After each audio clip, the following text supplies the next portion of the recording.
blogging itu asyik, jadi blogger senang, tapi jadi blogger profesional itu jadi challenging, jadi menantang gitu ya. Nah tadi soal monetisasi itu blog dan semacamnya itu bisa dimonetize karena ada iklan. Tapi kemudian muncul kemungkinan monetisasi melalui honorarium ya. lebih dari itu, dari akuisisi dari capital gains gitu ya, yang ujungnya cari iklan juga gitu ya. Itu bagaimana sekarang di Indonesia pengertian itu? Blog-blog yang profitable apakah sudah mengandalkan capital gains juga atau langsung mengandalkan revenue dari iklan? Ya saya kira sekarang memang di Indonesia khususnya perkembangan blog itu memang masih struggling ya soal bagaimana bisa memonetisasi, karena persoalan terbesar dari blog-blog di Indonesia terutama soal traffic ya. Traffic kita kan masih belum besar, sebagian besar masih tersedot ke media-media mainstream, portal-portal berita. Walaupun pemakai internet kan 30 juta orang. Ya, itu sudah cukup besar. Tantangannya adalah bagaimana menghadirkan konten yang menarik ya. Nah sekarang distraksinya adalah orang mulai ke sosial media, ya. User generated content kan. Nah itu bikin beberapa teman mulai sedikit melambat ngeblognya gitu. Kontennya sudah mulai berkurang. Padahal pada saat sosial media booming, nulisnya harus lebih banyak, harus lebih serius, karena tantangannya lebih besar. Karena toh manfaat dari sosial media adalah kita semakin punya banyak outlet untuk berbagi linknya tadi, ya. Kalau misalnya Pak Wimar kan besar sekali followernya di Twitter, taruh link di situ kan orang akan ngeklik ya. Jadi ibaratnya ada plus minus. Menurut saya sih plusnya akan lebih banyak karena outletnya lebih banyak. Tantangan terbesarnya tetap itu menurut saya, bagaimana bisa bikin konten yang menarik sehingga trafficnya bisa semakin besar juga.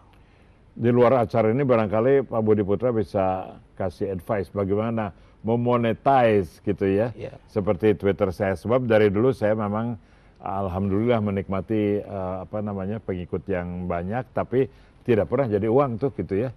Nah saya ingin tahu trik-triknya, tapi itu di luar acara publik ini soalnya buat kita aja ya. Nah sekarang secara keseluruhan Indonesia, Anda kan pernah di Yahoo ya berapa lama itu? 2 tahun. Oke, dari Yahoo waktu itu melihat Indonesia tuh bagaimana? Sekarang barangkali bisa di-share. Ya pengalaman selama di Yahoo, ya saya belajar banyak hal selama di Yahoo ya. Tapi semakin menguatkan kesimpulan bahwa memang Indonesia itu pasar yang sangat penting. Ya, kenapa semakin banyak perusahaan-perusahaan raksasa dunia yang berkantor di sini, Yahoo, Google, Facebook juga membuka kantor. Itu menunjukkan bahwa kita pasar yang besar. Peluangnya masih sangat besar, tetapi upaya untuk mengkapitalisasinya masih sedikit sebetulnya, masih belum banyak modal-modal yang sudah dilakukan. Nah dari situ saya melihat bahwa media merupakan tetap sebuah tantangan yang besar, karena pembaca kita banyak sekali, user internet banyak, tapi kemana saja tuh mereka, ya, kemana saja, apa yang mereka akses? Ternyata konten dari luar. Nah ini tantangannya, tapi kita tidak mungkin marah-marah, wah kok kontennya dari luar, anak-anak nggak nasionalis, bukan itu. Dikira konten yang lebih bagus sehingga orang mau gitu, karena kan pengguna internet kita kan banyak yang anak muda ya Pak Wimar ya, anak muda itu malah tidak tahu dengan brand besar yang ada di lokal, brand besar di luar dia nggak peduli, mereka hanya membaca sesuatu yang di-share oleh teman-temannya gitu. Jadi ya itu tantangannya menjadi sangat besar. Jadi Indonesia harus lebih banyak konten sehingga bandwidth kita pun juga tidak boros untuk konten-konten dari luar. Tapi faktanya adalah pertarungannya sekarang yang tidak bisa lagi. Kalau siapa yang cepat sekarang ya. Kalau kita tidak punya konten yang bagus, orang lebih banyak akses di luar ya kita tidak bisa meratapi itu gitu.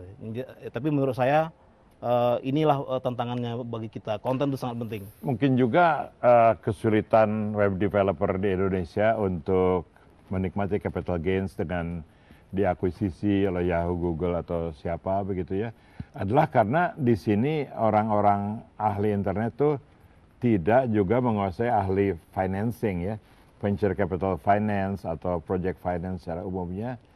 mikirnya tidak dalam paradigma itu. Soalnya kalau orang tinggal di Silicon Valley, dia punya program kecil pun masih bisa dijual. Sependapat nggak Anda itu? Nah, ini menarik karena setelah keluar dari Yahoo, saya kan ke Singapura menjadi konsultan di sebuah perusahaan startup ya, Viki yang video streaming. Viki. Artinya apa? Setelah belajar di Giant Company, saya coba belajar di startup. Jadi yang menarik adalah sebetulnya yang kita masih kurang ketika teman-teman di sini membuat sebuah perusahaan digital teknologi, keahliannya tidak cukup.